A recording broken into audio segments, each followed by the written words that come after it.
Good morning বন্ধুরা, কেমন আছো তোমরা? নিশ্চয়ই ভালো আছো, আমিও খুব ভালো আছি। আজকে হলো বুধবার, তো পুজো টুজো দিয়ে এখন বানাতে বসেছি, ব্রেকফাস্ট খেতে বসেছি। বর তো খেয়ে চলে গেলো এইমাত্র, আর আমি পুজোর সময় ক্যামেরাটাকে অন করিনি, কারণ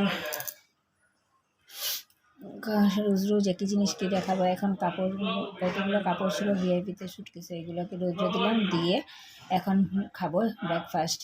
তো চলো আজকে ব্রেকফাস্টে কী খাচ্ছি নিশ্চয়ই দেখাই তোমাদেরকে। ব্রেকফাস্টে খাচ্ছি আমি ম্যাগি। আচ্ছা, তো চলো ব্রেকফাস্ট করে নিই, তারপরে দুপুরে কি রান্না করছি নিশ্চয়ই তোমাদের সাথে শেয়ার করবো। তো চলো আজকের ব্লগটা দেখতে থাকো আর সঙ্গে থাকো। তো আজকে দুপুরে লাঞ্চ মেনুতে কী আছে দেখা। এখানে আছে বাঁধাকপি কেটে নিয়েছি, এখানে আছে ঝিঙ্গা, এখানে আছে চ্যাং মাছ কেটে ধুয়ে রেখেছি, আর হচ্ছে এখানে মুখি দিয়ে করবো সুগন দিয়ে, আর হচ্ছে চ্যাং মাছ ঝিঙ্গা দিয়ে আর বাঁধাকপি দিয়ে এমনি ঘন্ট।